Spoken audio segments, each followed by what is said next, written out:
Hello everyone, जीत Kaur TV YouTube देखने वालों का मैं बहुत बहुत स्वागत करती हूँ एंड होप करती हूँ कि आप सब लोग बिल्कुल ठीक ठाक से होंगे। थोड़े दिन पहले सिद्धू मूसेवाले का जब मर्डर हुआ तो मैंने एक वीडियो बनाई थी।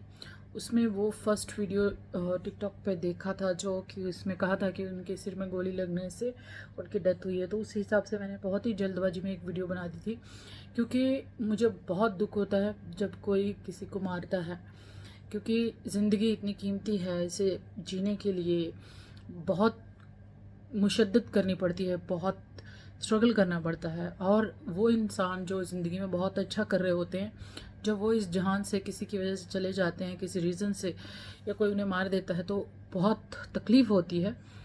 तो उसी वजह से एक वीडियो मैंने बनाई थी एंड अब उसको मैं कंटिन्यू करना चाहती हूँ कि अब तो सारी दुनिया को पता चल चुका है कि उनकी डेथ कैसे हुई और कौन है उनके पीछे एंड क्या होगा इसका रिज़ल्ट, वो मालूम नहीं है मुझे। मैं उस बारे में नहीं बात कर सकती क्योंकि कोई भी नॉर्मल सी बात नहीं थी ये।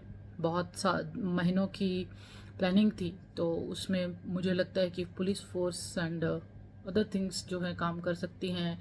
हम सिर्फ स्पेकुलेशन कर सकते हैं एंड सुन सकते हैं, पर मुझे पर्सनली ये चीज़ फील हुई है कि जो लोग सेलिब्रिटीज़ हैं, जो वीवीआईपीज़ हैं, वीआईपीज़ हैं, उनको एक चीज़ तो ज़रूर करनी चाहिए, प्राइवेट सिक्योरिटी अपनी, एंड लाइफ जैकेट ज़रूर पहननी चाहिए। लाइफ जैकेट मतलब बुलेट प्रूफ जैकेट जो हर एक वीआईपी पहनता है पब्लिक में निकलने से पहले।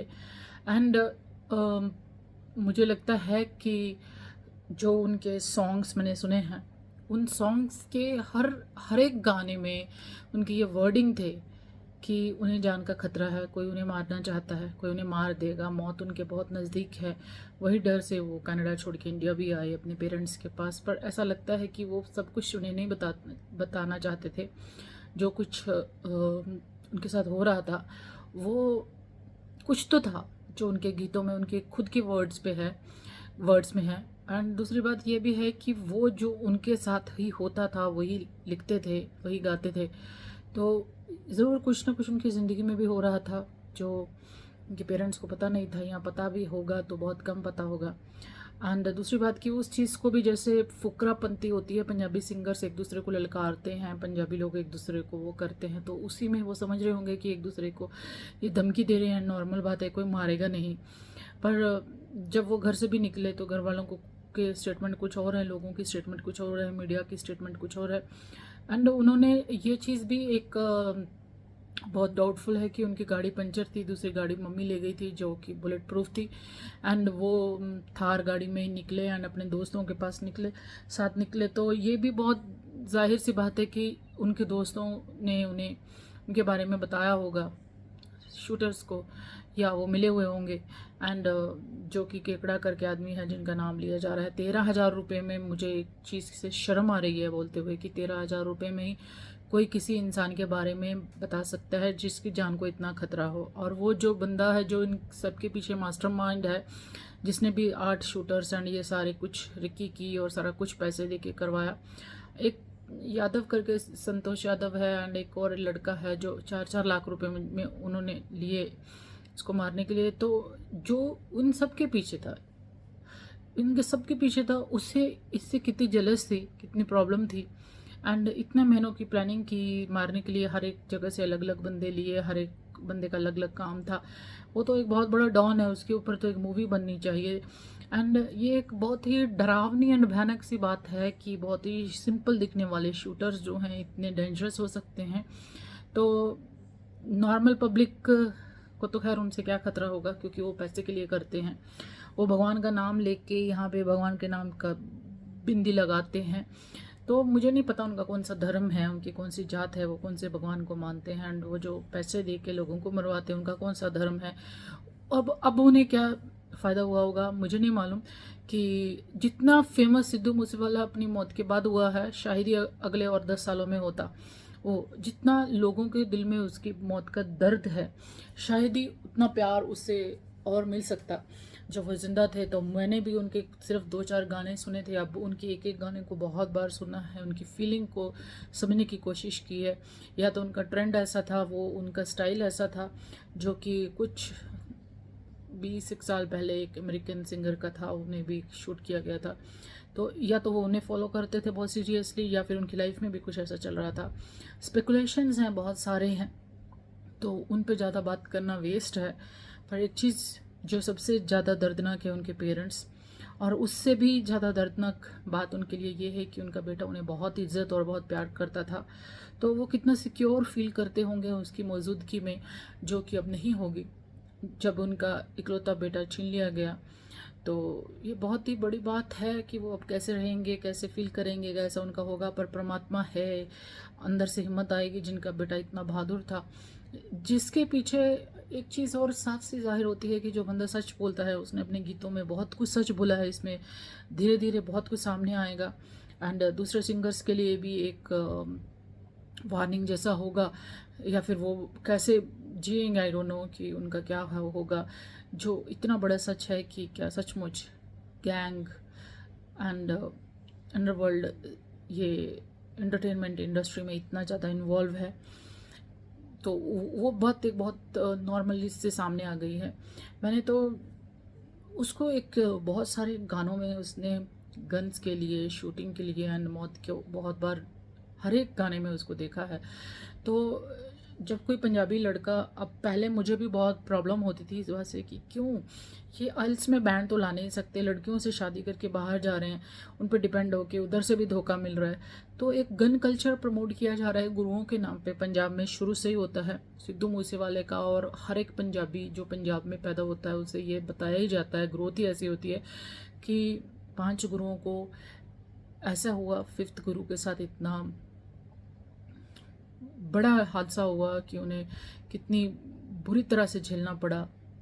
जो ये था उनका सिस्टम संतवाद होने से, तो 6वीं पातशाही से मीरी पीरी की तलवार एंड हथियार रखना शुरू किया, उसके बाद से प्रमोट किया।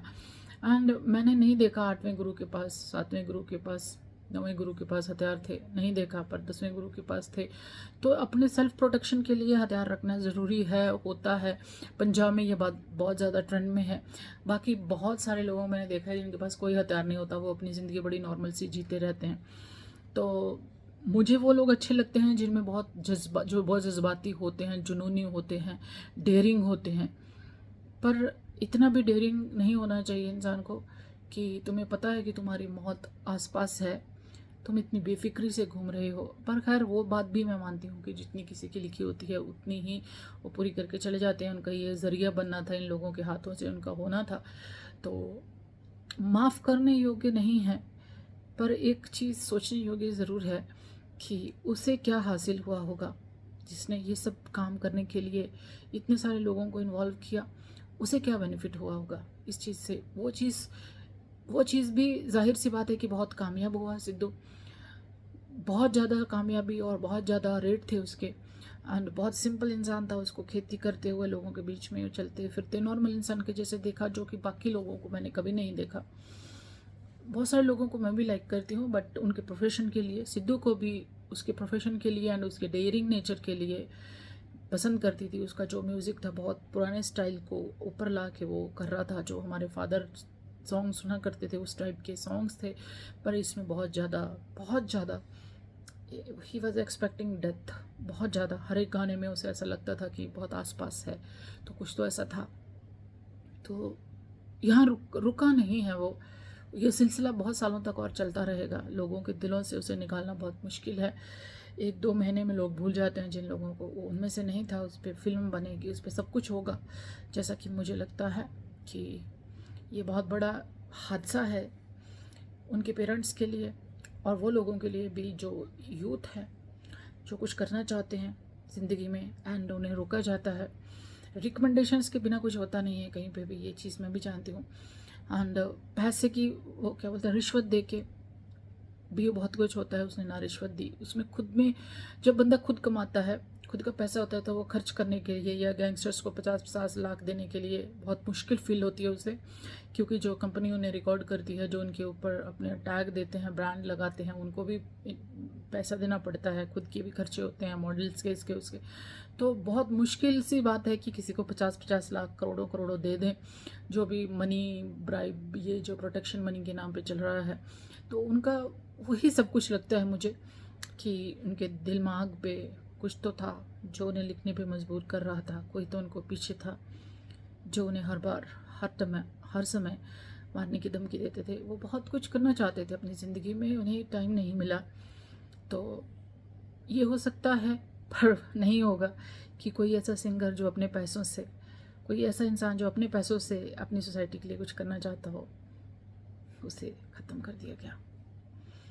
चाहे वो राजनीति है, चाहे वो कुछ भी है, पर सिद्धू तो चले गए, हिस्ट्री बन गई। तो ये जो मेरी वीडियो है उसे डेडिकेटेड है, क्योंकि बहुत जल्दी मैंने वीडियो बनाई थी, बहुत दुख था दिल में, और वो अभी भी है और हमेशा भी रहेगा भी कि ये गलत हुआ है, ऐसा नहीं होना चाहिए। तो thank you for watching, keep watching जितको टीवी यूट्यूब। Thank you.